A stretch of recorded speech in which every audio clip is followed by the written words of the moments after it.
When I was a resident, seeing a particular patient over and over again in the hospital. And she was a very sick patient, but always had a great outlook on life.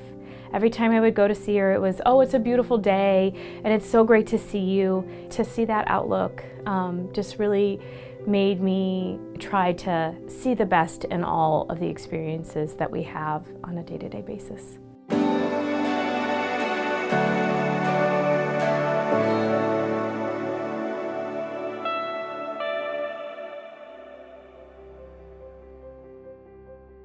When I was younger, I thought I wanted to be a veterinarian. Then I thought I wanted to be a scientist, so that's why I have a master's degree in science. But I think probably the most influential moment that made me choose to become a doctor had to do with a problem I had when I was in high school. As a runner, I had some hip pain and went to a whole bunch of different doctors trying to figure out why I was having this hip pain, and it ended up being a problem I was having with my foot. And just kind of the care that was taken through all those other doctors to try and get me well again made me really want to help other people be well.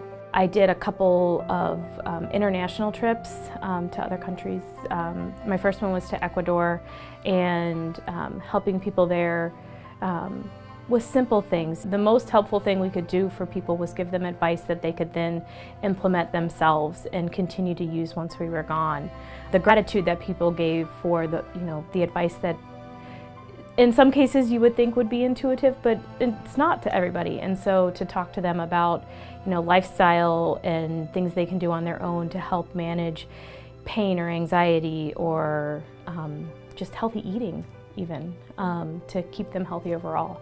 Seeing how happy they were to have that, to be empowered to do that on their own, was really reinforcing to me that I really was supposed to be a doctor. It makes me really happy when patients do better because they're happier. They're happier when they feel good, and when I can help somebody get something under better control, like diabetes or blood pressure, and they feel better and they don't feel as tired or have more energy to get out of bed and do things. It's just, when the light bulbs go off in their head and they come in and their eyes are bright and they just look healthier, and they're smiling, and it's just amazing to help people feel that way. It's the best part of my job. So, you'll make me cry. My hobbies include exercise, cooking. I like to garden, but I'm not really good at it. I like to grow things that I can eat, so that's, something else I like to do.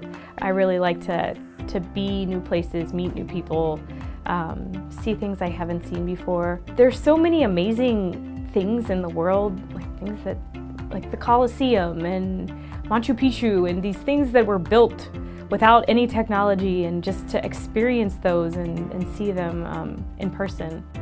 To continue to do that is one of my real passions. There's a lot of stress involved in medicine.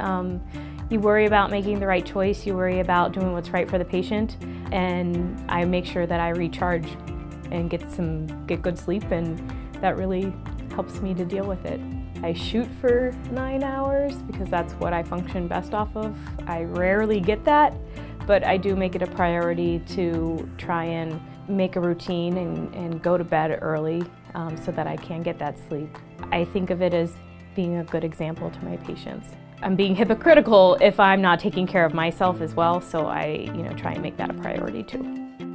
Everybody deserves a primary care physician. Sometimes you need somebody on your team, and that's what the primary care physician's there for. So often I see people who are like, oh, I don't need a doctor, I'm healthy. You don't know if nobody's checking in some cases, and in other cases, yeah, have that person on your team to say, yeah, you're doing a really good job, keep it up. Our goal is to keep you healthy. You don't have magic eyeballs that show you what your cholesterol is, or if you're not checking your blood pressure, you never know. So you deserve one, and you should do what's best for you. So go out there and get one.